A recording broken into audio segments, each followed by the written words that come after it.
Thank you.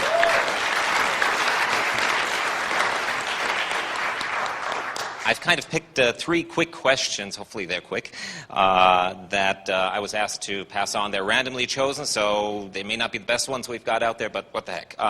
One of the first ones was, what free energy devices do you know about? One I know of is magnetic. It's essentially was invented by a gentleman in Tennessee that was just a bit larger than a shoebox. And it was generated by magnetics.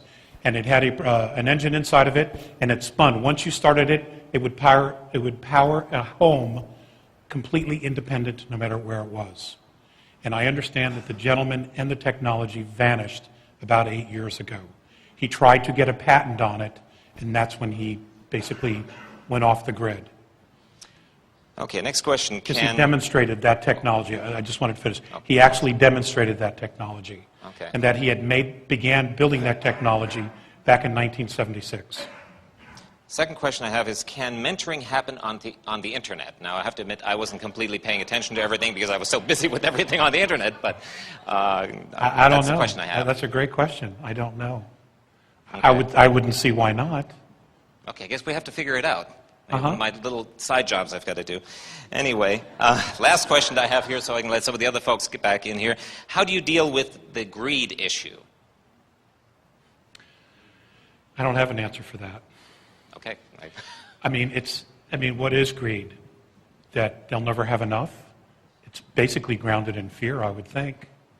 Fear of loss, fear of abstinence, fear of not having enough, fear of loss. To me, that's what greed is. It's just a fear. Can it become an addiction? Apparently it has. But I personally don't have an answer for that.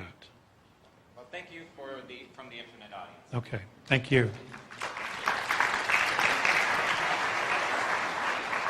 I just had, you had mentioned about possible coming changes, like on a geological level.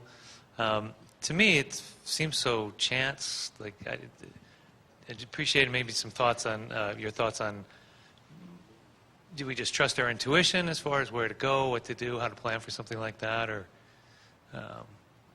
it seems a rather daunting thing to try to get your head around. Well, you know, change occurs all the time, and you do things intuitively all the time as well, whether you realize it or not. You might change the way you go home one day and do something different, and then when you get home you find out that right where you would have been there was a horrific car crash. That in fact just happened to my wife. And she did something completely out of the ordinary for her. And she would have been right there. So, you know, everybody has their guides, everybody has their own intuition. I'm not always the most intuitive at times either. But it's just, it's the only way I know to answer this is you just learn to trust yourself. It could be that you'll be guided to go out of town when something happens. I don't have that answer. Or you will be right where you don't think you need to be, but you're going to be there for a very, very good reason. And out of it will come out a self-empowerment that you never would have had before. We all have our own paths, and we are all creating our own realities. And we all have our own personal agendas for learning and growing and becoming who we are. Your experience is going to be very different than mine. And I don't know how to tell you. I mean, hey, if I had a hard date, but I never do, and I don't get a hard date. And I've made that mistake in the past about giving hard dates, when in fact they were probabilities. So the fact is, I don't know either, but you just have to trust that you will be exactly where you need to be when you need to be there. And I know that, that's kind of a foo-foo, la-di-la answer, but I don't, that's my own experience as well, that I just have to pray and hope that, have faith that I'll be exactly where I need to be. I appreciate that. That's pretty much how my take on it, and I just wanted to kind of see what your thoughts were on that, because to try to take it from a mental perspective and plan and get out maps and seems a little absurd to me, and that's kind of going the other direction in the trusting the flow of life. So I appreciate that answer. Exactly. And personally, I wrestle with that all the time. I try to have backup plan to backup plan to backup plan to backup plan. And I spend all this energy doing this, and it goes completely a different direction. So. How you doing? Thank you, sir, for being here. I just had a question. When you mentioned the thing about the 47 levels of government, which are just triggering Levels something. of security The clearance. security, yeah, that the president doesn't even know that he's not really in charge.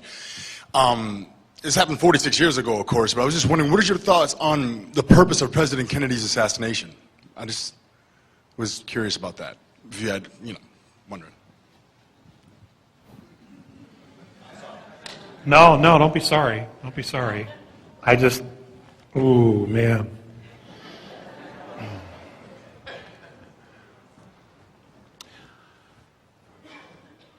Okay.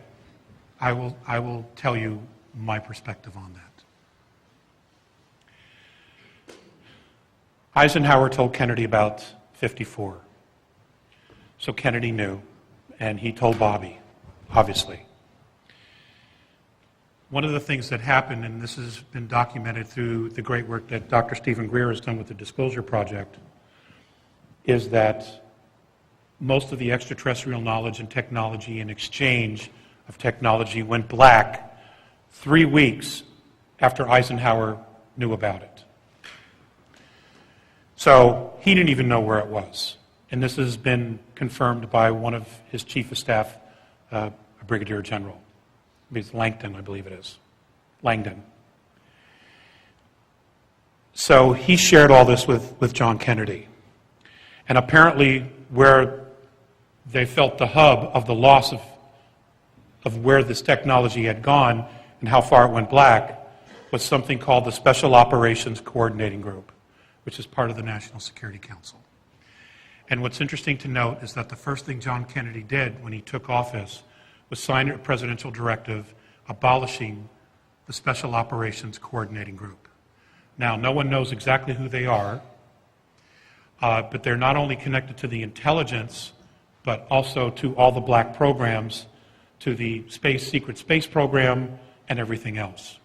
There is some conjecture that these people are the governors of the Federal Reserve because they control the money, and it's really all about the money. That's conjecture, though. I don't know for a fact. But what's interesting to note is that they had connections everywhere to everything because all the intelligence from above would come to them, and then they would decide which information the president was supposed to get. Again, those layers of security clearances. What's interesting to note is after the assassination, the very first thing Johnson did when he got back into the White House was recreate the Special Operations Coordinating Group, now known as Special Group, in the National Security Council. That's my take on it. That's awesome. But that time during the 60s, of course, it was like 4 more. Are they all like just kind of series of random events, or are they all different, like, King and Bobby and, are they just all random occurrences of lone nuts like, James Earl Ray and all those guys in Surrey, or are they just a part of that whole thing? I think that there are programs that overlap all the actions that occur in each country. Yes, there are some lone nuts or individuals that do things. But there's also at the same time an overwhelming amount of evidence that many people have been brainwashed and created to be hitters, to go wet and take out people. So I don't know. But again, let's go back to Operation Paperclip. A lot of the brainwashing